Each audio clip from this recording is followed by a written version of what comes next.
The wind tore across the Montana peaks like a restless spirit, carrying with it the wild cry of something ancient and untamed. Deep in the snowbound silence, a single cabin stood against the storm, its rough-hewn logs blackened by years of weather, its chimney bleeding a thin stream of smoke into the white sky. Inside, the fire glowed steady and fierce, throwing warmth against the walls that had witnessed 15 winters of solitude. A man sat near the hearth, knife in hand, coaxing a wolf from a block of pine as if chiseling his own loneliness into shape. His hair hung to his shoulders, streaked with silver, and his beard was more wild than neat. He looked older than his 39 years, not because of time, but because grief had marked him so deeply that even the mountains seemed to bow in silence when he passed. His name was Jed Holt, and though people in the nearest town called him a hermit, he had long since stopped caring what the world thought. The fire hissed, the knife cut, and silence pressed close, heavy as the snow beyond the walls. This was his rhythm: work, eat, sleep, survive, and nothing more. He had chosen a life stripped of tenderness, because tenderness had betrayed him once. 15 years earlier, on a frozen Kansas night, he had dug graves for both wife and unborn child. Since then, he had trusted no hand but his own, no voice but the wind's. He believed that love was just another word for loss, a beautiful lie carved too deep into the bone. And so the cabin was built not just of pine and stone, but of walls higher than the tallest peak, walls meant to keep out memory, hope, and every fragile possibility of warmth. Yet sometimes, when he carved the wolves, he wondered if even they were warning him, that no matter how fiercely one fought, a heart still longed for its pack. That evening, as the snow thickened, the storm carried something different in its howl. Jed rose from his chair, tension curling through him, the way animals tense before a shift in weather. He stepped outside into the blinding white, coat heavy across his shoulders, breath turning to ice in the air. His stallion, Thunder, snorted uneasily in the lean-to stable, hooves pawing at the frozen ground. Jed soothed him with a steady hand, but his own nerves hummed. The storm's voice was not just cold, it was urgent, warning of tragedy unfolding in the valley below. He told himself it wasn't his concern. The mountain asked only for strength and caution, never for compassion. But as he looked down the slope, some part of him already knew that this night would not pass like the others. Something, or someone, was out there, fighting for breath against the snow. And so the solitude he had clung to for 15 long winters began to crack, not with thunder, not with fire, but with the fragile heartbeat of a stranger yet unseen. The mountains, which had guarded his silence for so long, were about to deliver him a storm far greater than ice or wind, the storm of another soul colliding with his own. In that moment, fate had already turned the page, setting into motion a story of hearts healing where they were once broken, of warmth where cold had ruled for too long. A story that reminds us that even in the harshest winters, spring waits quietly for its chance to bloom. If you feel the stirrings of that hope, if these words spark even a small warmth within your chest, let your presence be known, like the soft light of a candle in a dark cabin. Leave a comment, share your thoughts, or simply offer a kind word. And if you wish to follow this journey deeper into the mountains, into love, into healing, I invite you to stay with me, subscribe, linger, and let's keep walking this path together. Because sometimes the most powerful stories are not just told, they are shared, carried between us like fire through the night, keeping the cold away. And as Jed's life turns toward the unknown, so too does yours, step by step, heart by heart, into what comes next. Snow lay deep as a shroud across the valley, erasing paths and swallowing the familiar landmarks of the land. Jed moved through the storm like a shadow, thunder straining against the drifts, each breath a plume of frost. The world was silent, but for the groaning trees and the crunch of hooves, yet he felt an urgency that pierced deeper than the cold. Hours of instinct guided him downward, where the stage road wound like a buried scar beneath the whiteness.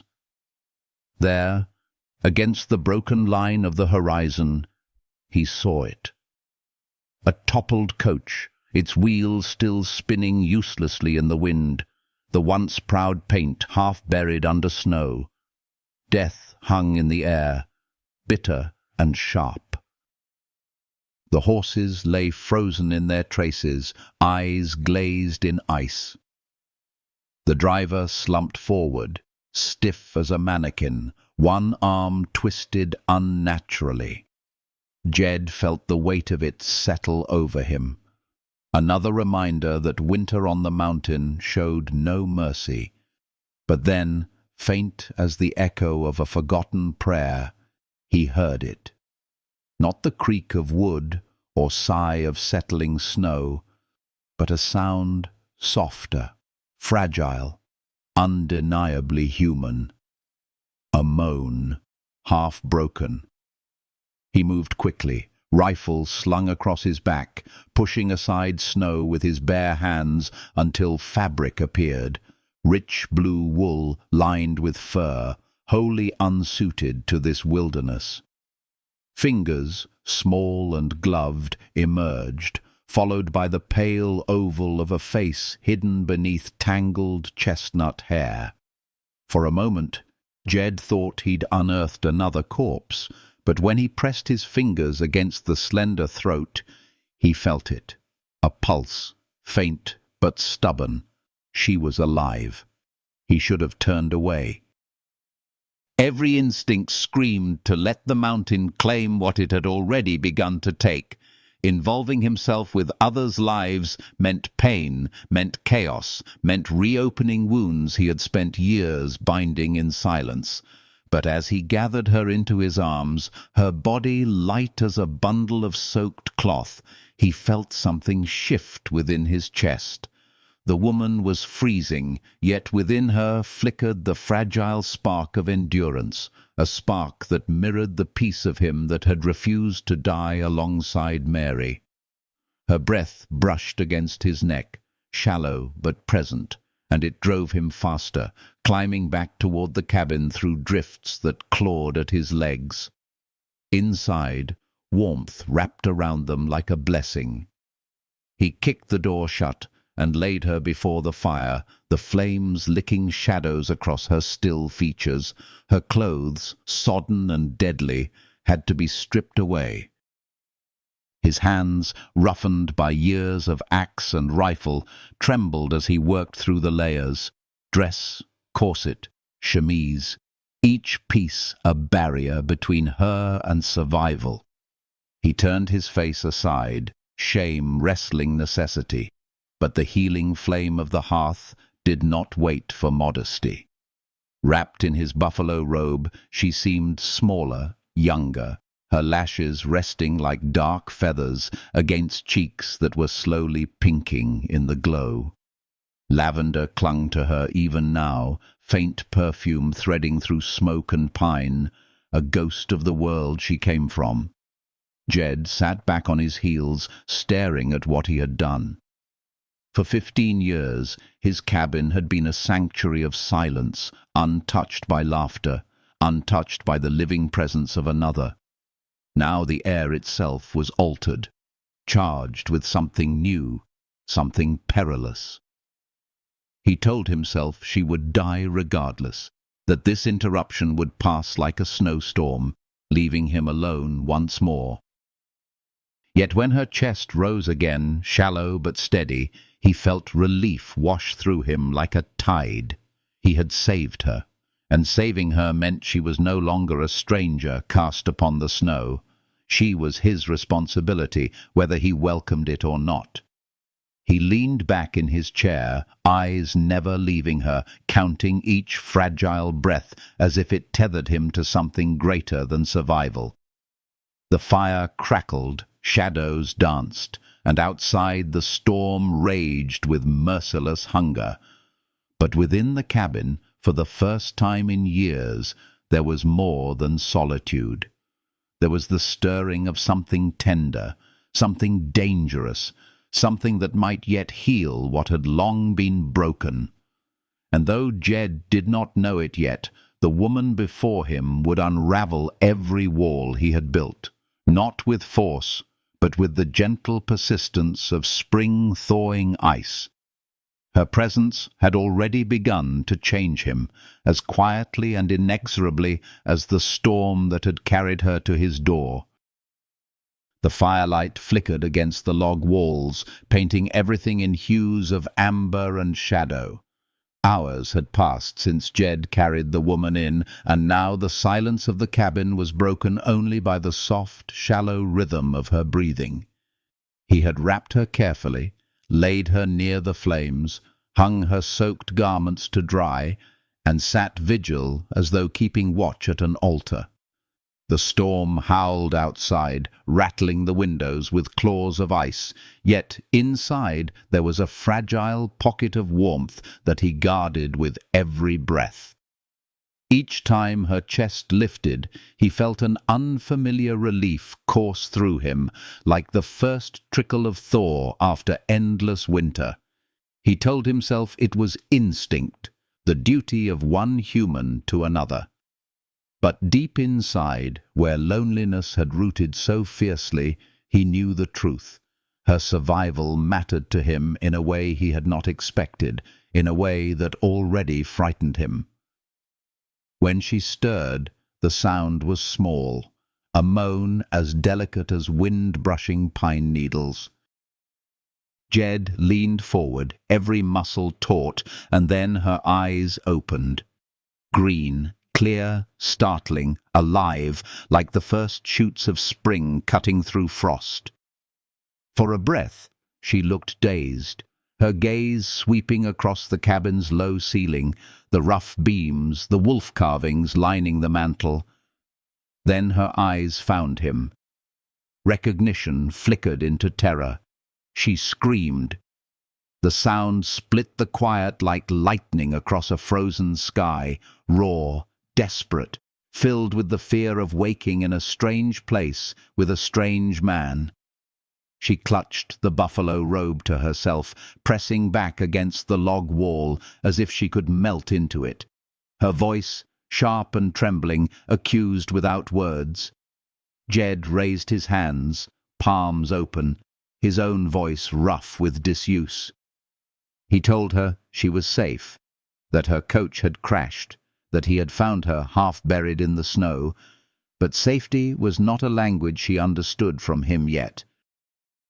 Her gaze darted to her clothes drying on pegs near the fire, horror dawning as realization struck. She imagined violation where there had been only necessity. He saw it in her eyes, and it cut deeper than he expected, to be looked at not as rescuer, but as danger. The silence between them stretched taut, trembling with panic and misunderstanding. Then he spoke again, slower this time, steady as though soothing a spooked animal. He explained that wet fabric kills faster than frost, that he had done only what was needed to save her. The words reached her, but the fear remained, clinging like ice. And then, like a dam breaking, grief overtook her. At the mention of the others, fellow passengers, the child's toy he had seen in the snow, her face crumpled. She sobbed, not delicate tears, but the unrestrained sorrow of someone who had lost everything in a single night. Her shoulders shook, her cries filling the cabin until it seemed even the storm quieted outside to listen. Jed stood apart, helpless, remembering his own night of shovels biting into frozen ground, of prayers unanswered, of flames consuming the home he could not bear to inhabit empty. He did not reach for her. He could not. But in his silence there was recognition, and in his stillness there was the kind of witness grief demands. At last, when her sobs lessened to shivers, she lifted her head, eyes swollen and voice hoarse. She apologized for her outburst, for the accusations she had flung in her terror. She thanked him for saving her life, though the words trembled like brittle glass. He only nodded, answering simply that she had needed saving. It was all the truth he could allow himself. "Charlotte," she whispered then, as though the naming of herself would anchor her to the world again. "Charlotte Whitmore of Boston." Her voice carried remnants of polish, of parlours and chandeliers and measured courtesies, a stark contrast to the raw wilderness pressing in on every side. Jed offered his own name without flourish. Jed Holt. He did not add more. To him, names were little more than echoes, and he had long since abandoned the idea of introductions leading to bonds. Yet, as the storm thickened again beyond the windows, the two of them sat in a cabin that suddenly felt smaller, warmer, more alive. Strangers bound not by choice but by fate, forced to share silence, fire and time until the mountain decided otherwise. Charlotte pulled the robe tighter around herself, still wary, still trembling, but there was a spark of composure in her eyes now, the steel of someone who had crossed miles and oceans already in search of something different. Her voice steadied as she asked how long the storm might last. Jed glanced at the window, at the thickening white wall of snow, and answered with the blunt truth, days, perhaps a week. The realization shook her, the weight of being stranded with him sinking deep, but she lifted her chin. "Then we shall endure it," she said, though the tremor in her hands betrayed the enormity of the challenge. He turned back to the fire, to the unfinished wolf on the mantel, and felt the first fissure open in the walls he had built around himself. For the storm outside was nothing compared to the one within, stirred by the presence of a woman who had already begun to change the air he breathed. And so the night settled around them, not with peace, but with an uneasy truce. Two souls trapped together by ice and fate. The snow thickened, the fire burned, and in the small cabin at Wolverine Peak, solitude gave way to the fragile beginnings of something both dangerous and healing.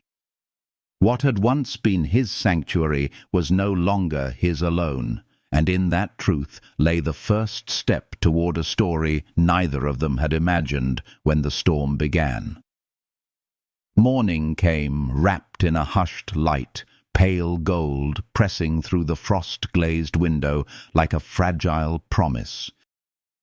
Jed stirred the fire back to life, his movements deliberate, the rhythm of habit shielding him from the restless thoughts that had haunted the night. Above, the faint creak of straw reminded him he was no longer alone. For 15 years, his mornings had been met only by silence and the sound of his own breath. But now another presence lingered in the cabin's air, changing it in ways he could neither predict nor control. When Charlotte descended the ladder, wrapped in his clothes, awkward but dignified, the cabin seemed to breathe with her. The flannel shirt hung loose against her frame, the trousers rolled high, but somehow she carried herself as though they were silk. Her green eyes met his cautiously. Yet behind the caution was an ember of determination that the storm had not extinguished. She thanked him stiffly for the loan of his garments, her voice coloured by pride as much as gratitude. He only nodded, setting a tin cup of coffee on the table. She accepted it without complaint, though the bitter black liquid was far from the delicate brews she had once sipped in Boston parlours. That, too, surprised him. How readily she accepted what was offered, how hunger and cold had stripped away refinement to reveal resilience. They ate stew in silence, the air thick with things unsaid. Yet when she asked what the strange roots floating in the broth were, curiosity softened her features. He told her, cattail, pulled from frozen marshes. She raised her brows, then laughed, sudden and bright, the sound startling him more than the blizzard's fury. "You've already saved me twice," she teased lightly. "Once from freezing, once from poison." It was a fragile jest, but it was a bridge, and he felt something shift within him, a thread connecting two people from worlds too far apart to ever have touched. Until now. That day, the storm did not ease. Snow pressed against the door, sealing them deeper into isolation, but instead of despair, Charlotte sought purpose. She moved with quiet insistence, tidying the few things within her reach, asking to help with tasks that were his alone for so long.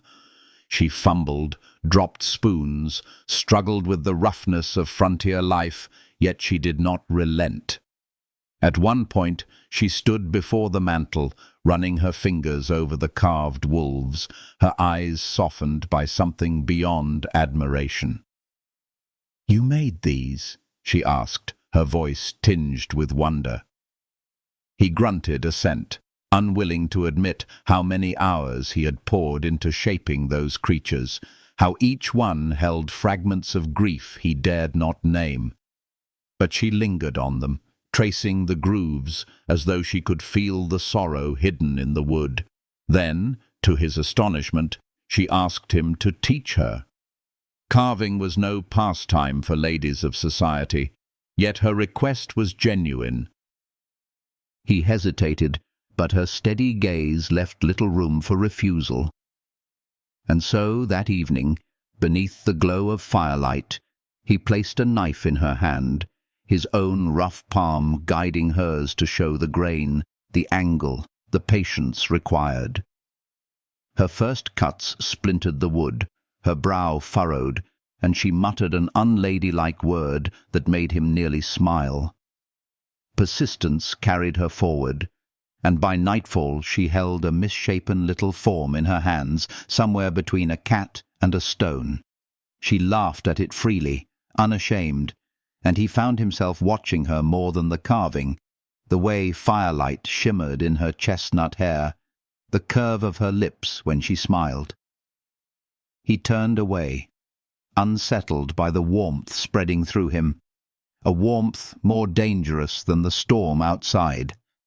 Days blended into one another, each storm-laden morning followed by nights of flickering fire and unspoken companionship. Charlotte learned quickly how to split kindling with a hatchet, how to season stew with wild herbs, how to mend tears with steady stitches. Each task transformed her, stripping away the fragile polish of Boston society and revealing something fierce, something resilient. And Jed, who had built his life on walls and silence, began to feel those walls shift. He caught himself watching the determination in her jaw as she struck at wood, the delicate concentration in her fingers as she carved, the quiet steel in her voice when she spoke of refusing to be useless. It was dangerous, he knew, because watching her reminded him what it meant to live beside another, to share even the smallest moments. One evening, while tending the fire, she asked about the coat he had given her. "Whose was it?" Her voice was careful, respectful, but the question pierced him. He hesitated, the memory pressing sharp as broken glass. "My wife's," he said at last, and the silence that followed was heavy with old grief. Charlotte's eyes softened, not with pity, but with understanding, a healing gentleness that unsettled him. She said nothing more, only drew the coat tighter around herself, as though carrying Mary's memory with reverence. And though it reopened wounds, he found that speaking her name aloud did not destroy him as he had feared. Instead, it brought a strange, aching relief, as though at last the silence had loosened its grip. That night, as Charlotte climbed the ladder to the loft, she paused, her figure framed by firelight. Her voice floated down, soft but steady. "Do you ever regret it, choosing this solitude?" The question lingered in the air long after she disappeared above. Jed lay awake on the hard floor, the fire dying to embers, and for the first time in years he admitted to himself that solitude had been less a choice than a prison. Yet now, with her presence filling the cabin, the prison door had been nudged open, and he was terrified of what lay beyond. Outside, the storm still raged, but inside something delicate had begun to grow. Not yet hope, not yet love, but a fragile reminder of what it meant to live in the warmth of another's presence. The snow might bury paths, the wind might howl like a chorus of ghosts, but within those log walls the silence was no longer empty. And though neither of them said it aloud, both knew the storm had given them something they had never expected to find: each other. The storm stretched into its 5th day, and by then the cabin no longer felt like a cage, but like a crucible, shaping both of them into something new. Charlotte moved with quiet confidence now, wearing Jed's clothes as if they had always belonged to her. Her hair, often bound in a practical braid, swung down her back when she bent over the workbench, her hands clumsy but determined as she practiced carving. And she no longer hesitated to claim space, no longer waited for permission to exist in his world. Jed watched her without meaning to, every motion of hers pulling him in like a tide. It unsettled him, how her laughter warmed the air, how her silence carried a calm strength that healed the raw edges of his solitude. He told himself it was temporary, that when the snow broke she would leave, but each day that passed made the thought of her absence more unbearable. They began to share the rhythm of survival, hauling water from the spring, splitting wood until the muscles in her arms ached, checking the traps together when the wind softened. Charlotte insisted on learning each task, her stubbornness a mirror of his own. When she failed, she did not flinch, only tried again. And in her resilience, Jed saw something far more dangerous than fragility. He saw a woman who belonged. The frontier that had taken so much from him was slowly teaching her its lessons, and she accepted them with grace. He caught her once, standing outside beneath a pale sky, staring at the mountains with awe. "It feels like the moon," she whispered. And he realized how strange and beautiful his world must appear through her eyes. That look, that wonder, softened something inside him that had been frozen for 15 years. At night, they sat close by the fire.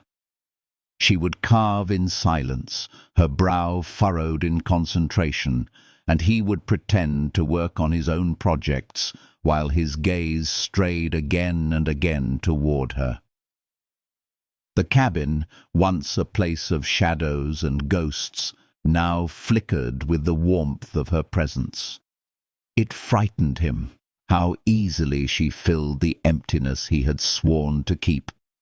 He remembered Mary often, the weight of his vows, the bitter grave in Kansas soil, but with Charlotte near, those memories no longer carried only pain. Instead, they blended with something gentler, something healing, as though memory and hope could exist side by side without destroying him. One evening, as she struggled with a carving that looked more like a crooked stick than the bird she intended, her knife slipped, nicking her thumb. She gasped softly, but before she could react, Jed was at her side, catching her hand in his. His rough fingers cradled hers with a gentleness that startled them both. He cleaned the wound with whiskey, wrapped it in clean cloth, and held her hand longer than necessary, reluctant to let go. Their eyes met, green and storm-grey, and for a moment the world narrowed to that single connection. Her skin warmed beneath his touch, and he felt the dangerous pull of something he had tried so long to bury. When he finally released her, the air between them thrummed with unspoken words. She whispered her thanks, her voice unsteady, and turned back to the fire, but neither of them could pretend nothing had changed. The next morning dawned quieter, the storm lifting just enough for them to venture into the woods. Snow glittered under a pale sun, branches heavy with frost, and the silence of the forest was deep and sacred. Jed showed her how to set snares, how to read the faint lines of rabbit tracks, how to move slowly, with patience. She listened with fierce focus, repeating his instructions, her determination bright against the white wilderness. When they found a rabbit caught in the trap, he ended its life quickly, explaining that mercy was as necessary as skill. Her face went pale, yet she nodded, absorbing the lesson. Later, when they stumbled upon another, she asked to try. Her hands shook, but she did it, her lips pressed tight against grief. "I know it's necessary," she whispered, eyes glistening. Jed looked at her then, truly looked, and saw not a fragile city girl, but a woman with steel beneath her softness. "The moment it becomes easy," he told her gently, "is the moment you lose something human." Her gaze lifted to his, filled with a quiet understanding that stirred him more than any touch could. As they turned back toward the cabin, the trail slippery with hidden ice, Charlotte stumbled. Jed caught her instantly, arms locking around her waist. For a heartbeat, she leaned against him, her back pressed to his chest, his strength steadying her. The forest held its breath. He felt the heat of her through layers of wool, the subtle scent of lavender still clinging faintly to her hair. His pulse thundered in his ears, louder than any storm. When she turned in his arms, her green eyes lifted to his with something unspoken, yet unmistakable. "Jed," she breathed, his name fragile and tender on her lips. The sound broke through every defense he had built. He pulled away suddenly, rougher than he meant, muttering about the coming storm. She nodded, her face flushed, and they walked back in silence, but the air between them burned with what had nearly happened.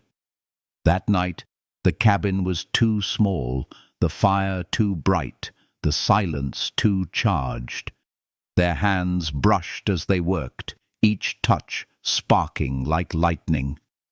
Words failed, but their hearts spoke in the quiet language of glances, of nearness, of breaths held too long. Jed sat by the fire long after she had climbed to the loft, his knife carving wood into ruin, his thoughts a storm fiercer than the one outside. He told himself he had to endure only a few more days until she could leave, until his solitude could return. But deep inside, he knew the truth. He no longer wanted the life he had built from grief and silence. He wanted her laughter, her stubbornness, her presence beside him. He wanted the dangerous, healing warmth of her. And though he fought against it, though he told himself he was a fool, Jed could not escape the realization that the mountain had given him a second chance. It terrified him more than death, more than blizzards, more than wolves prowling in the dark. Because this was not just survival, it was life, and life meant risking the heart he had sworn never to open again. The snow pressed harder against the cabin walls, the fire snapped and hissed, and above him Charlotte shifted in her bed, murmuring in her sleep.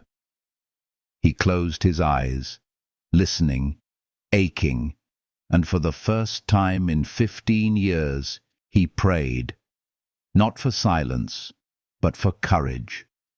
Courage to face what was coming, courage to let his heart feel again, courage to step into the storm of love that had already begun to claim him. The storm returned with a vengeance that night, hammering against the walls with fists of wind and drowning the world outside in white silence.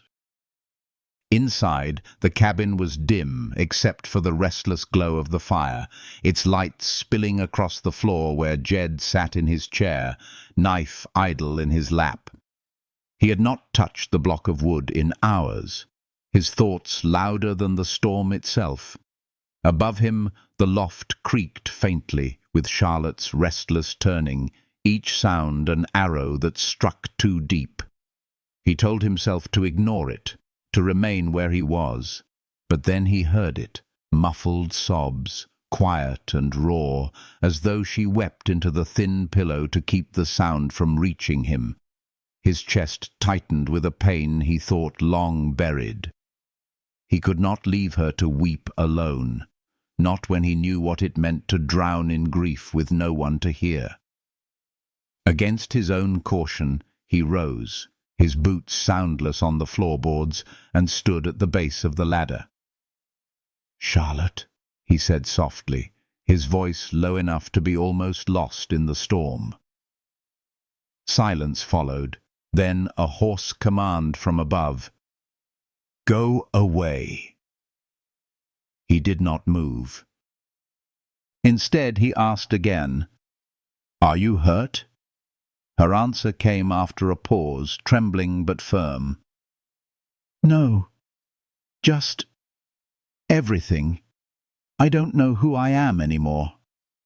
The words cut through him, stripped of the composure she had fought to hold. He climbed the ladder slowly, and when he reached the loft, he found her curled on the straw mattress, knees drawn tight, her face streaked with tears that caught the faint glow from the fire below. She looked younger in that moment, fragile in a way that struck him harder than her strength ever had. He sat near, but not too close, his body tense, his hands folded to keep from reaching. "You're not trapped," he murmured. "Not while you're here." Her eyes lifted to his, glistening, and in them he saw more than fear. He saw recognition, a mirror of the ache inside him. She reached out tentatively, and he let her fingers brush his hand, a touch so small, yet so devastating it felt like the first breath after drowning. He should have pulled away. He should have guarded what little peace his solitude had given him, but instead he let her hold him, and together they sat in the quiet, the storm outside raging, while a different kind of storm rose within them. The days that followed became a fragile dance of closeness and retreat. Morning light revealed them moving around each other with an awareness too sharp to ignore. Her laughter came more easily now, though her eyes lingered on him longer, searching, questioning. He caught himself watching her as she worked, the way she brushed snow from her hair, the determination in her jaw as she split kindling, the surprising grace in her movements when she thought no one noticed. Their conversations grew deeper, shifting from simple necessities to fragments of confession, his loss of Mary, her flight from Boston, both of them admitting the scars they carried. Each word became a bridge, each glance a step across the chasm of years and fear. One evening, the truth broke free. They had argued, sharp words cutting through the fragile peace. Charlotte accused him of hiding, of living like a ghost. He thundered back that she knew nothing of loss, nothing of the weight of promises buried in graves. Then, in the heat of her defiance, she spoke Mary's name aloud, and the air seemed to crack open. He told her everything, about the night, the blood, the fire, the grave he dug with his own hands. His voice broke as he spoke, and he expected pity, recoil, silence. But Charlotte only moved closer, her eyes wet with compassion, her voice soft with understanding. She told him she too had been running, that she too had been broken by a life that sought to own her rather than love her. And then she touched his face, her hand warm against his scarred soul, and he felt something inside him collapse. He whispered the words he had sworn never to say again, "I can't control myself around you." But this time they were not a warning. They were a confession, a surrender. And Charlotte did not flinch. Instead, she leaned closer, her breath mingling with his, and told him she was already half in love with him, that she had been since the moment he carried her through the snow. Their lips met with a force that was both desperate and healing, 15 years of loneliness unraveling in a single kiss. Her arms wrapped around him, his hands tangled in her hair, and the cabin seemed to breathe with them, alive with something fierce and new. When at last they pulled apart, breathless and trembling, the air between them was irrevocably changed. Jed looked into her eyes and saw no fear, only determination. "This changes everything," he said, his voice rough. Charlotte answered with a trembling smile. Everything had already changed. They held each other then, clinging as though the world might vanish, and for the first time in so long, Jed felt not just survival, but life, fragile, dangerous, healing life. The storm still roared outside, yet it no longer felt like an enemy. Within the cabin's walls, something greater had taken root. The first bloom of love, fragile as spring grass pushing through snow, but strong enough to reshape two broken souls.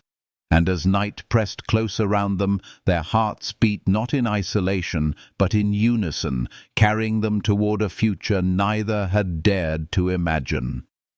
Snow fell in a gentler rhythm the next morning, as though the mountains themselves had grown weary of rage. Jed woke with Charlotte nestled against him, her hair spilling across his chest like strands of copper in the firelight.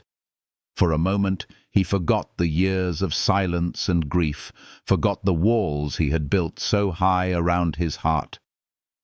He only knew the weight of her breath, the warmth of her body, the fragile miracle that she was still there.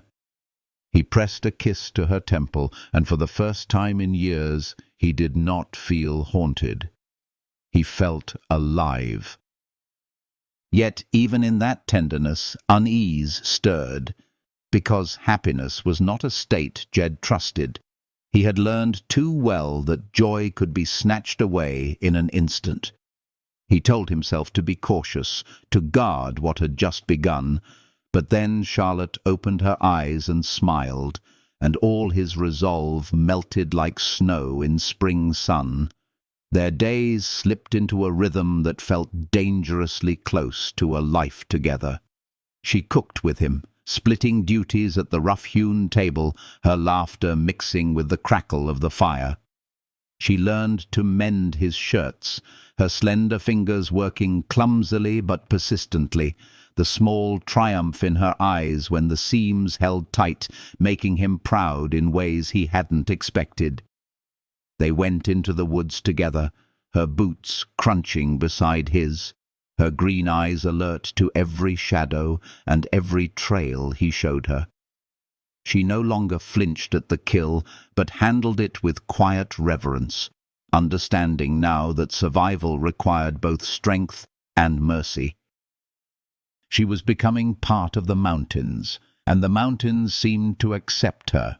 Jed, hardened hermit of Wolverine Peak, found himself watching her not as an intruder, but as a partner, someone whose presence softened the sharp edges of every task.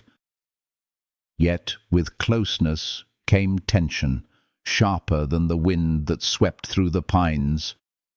Desire simmered beneath every glance, every touch of hands brushing in the small cabin, every stolen look when he thought she wasn't watching. The nights were the hardest, when the fire burned low and silence pressed around them.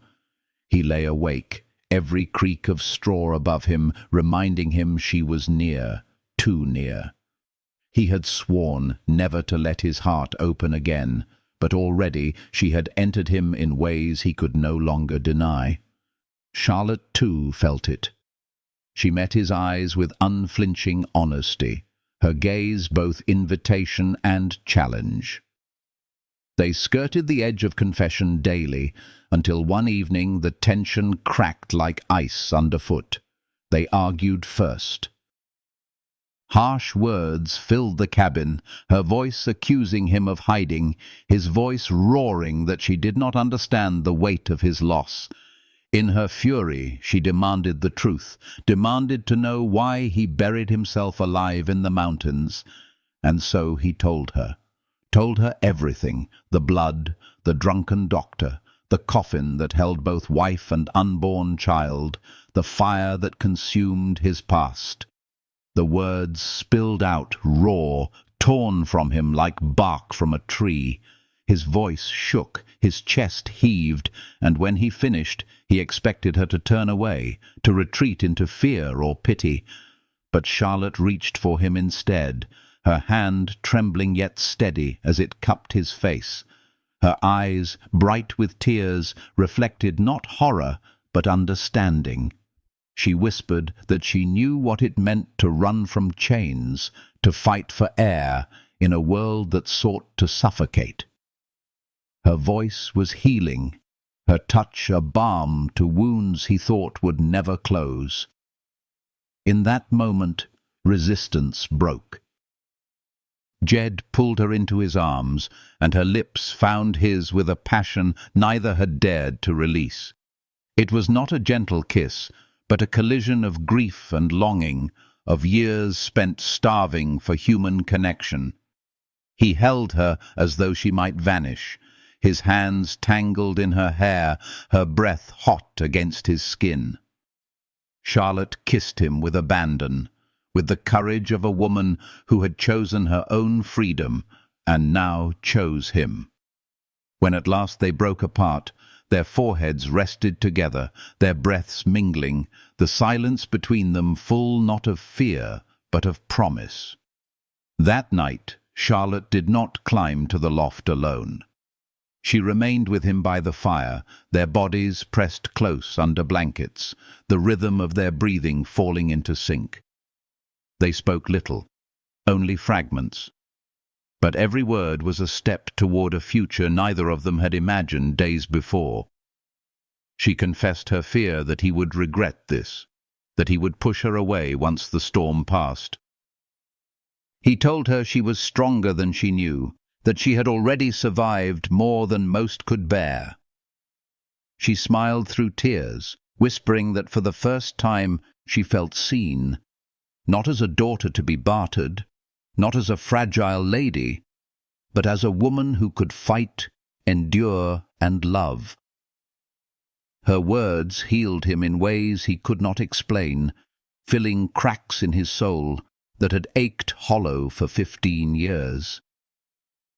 The days that followed became a season unto themselves, a pocket of time carved from the fury of the storm. They worked side by side, cooked meals that tasted richer for being shared, and built small rituals that tethered them to each other. Charlotte carved alongside him, her wooden figures growing less awkward, more graceful. Jed found himself teaching her with patience he thought long dead, laughing quietly at her triumphs, steadying her hand when she faltered. At night they shared whispered stories, her tales of Boston's suffocating grandeur, his memories of Kansas fields glowing under golden sun. Slowly, sorrow turned into something softer, not erased, but transformed into the roots of new hope.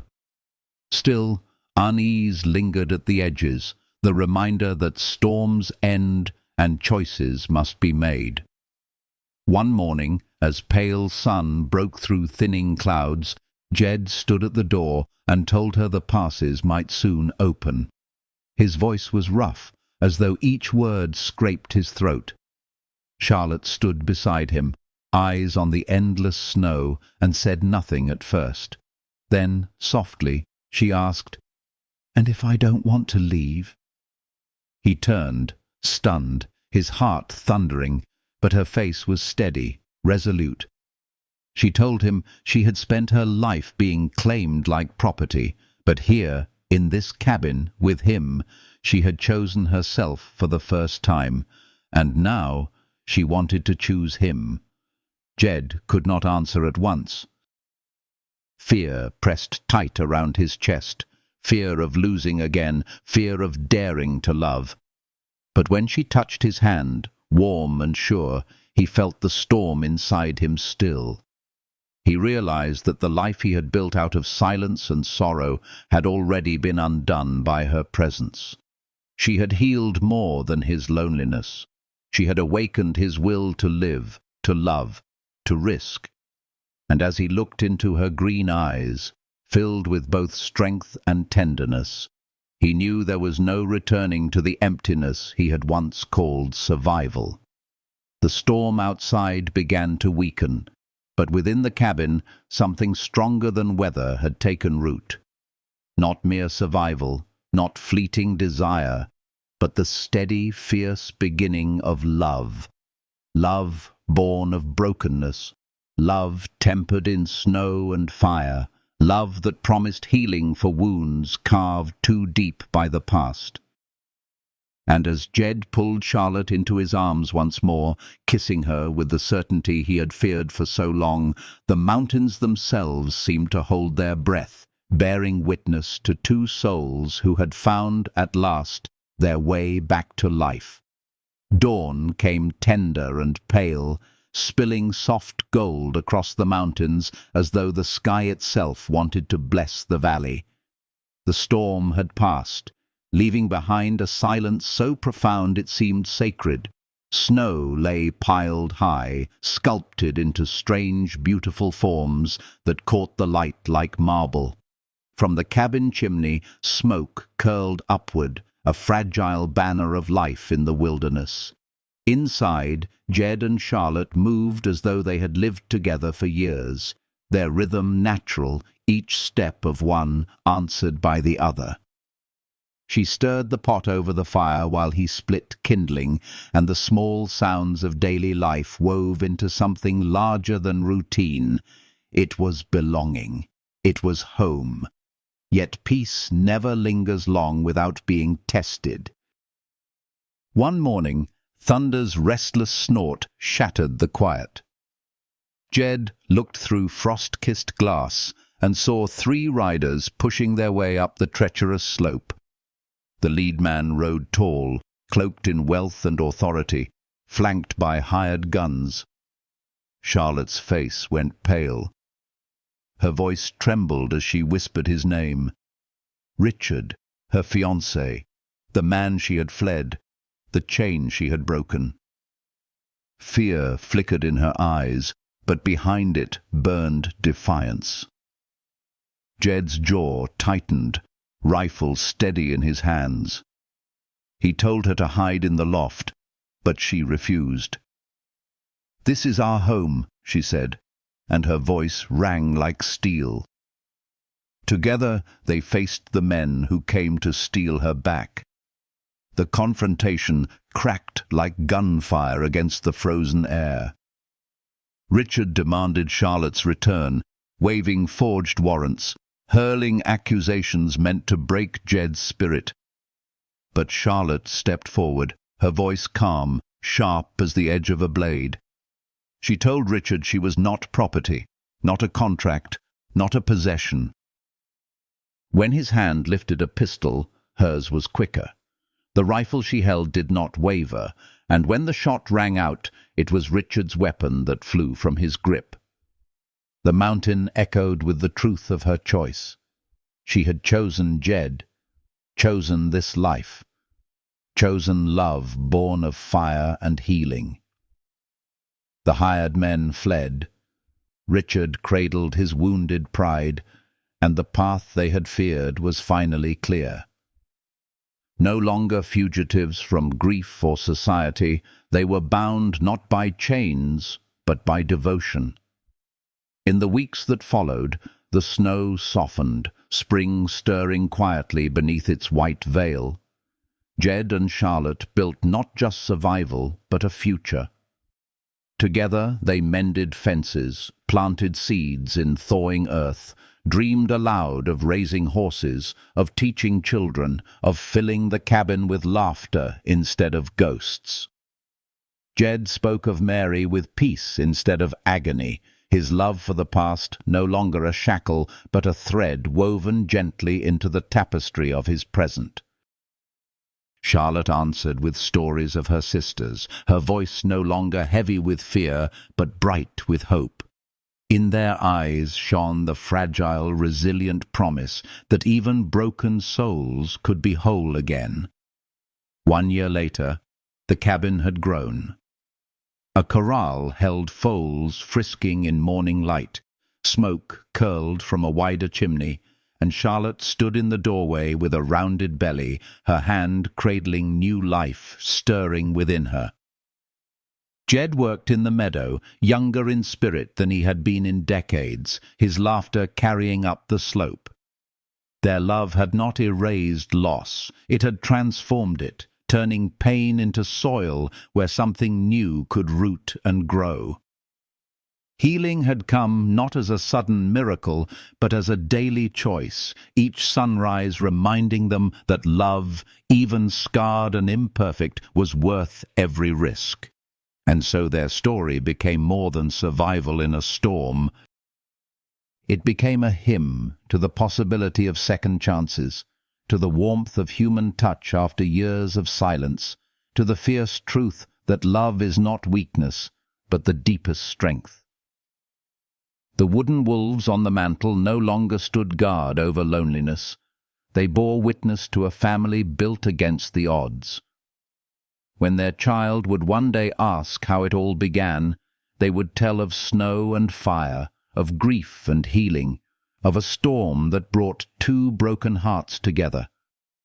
If you felt the stir of warmth in this journey, if it brought you a spark of healing, or reminded you that even in the coldest seasons love can still be found, I invite you to share that light. Leave a comment with your thoughts. Let your voice join this story, and if it touched you, like and subscribe, so we may walk further together into the next chapters of love, healing, and hope. Because sometimes the simplest act, choosing to stay, choosing to believe, becomes the greatest story of all.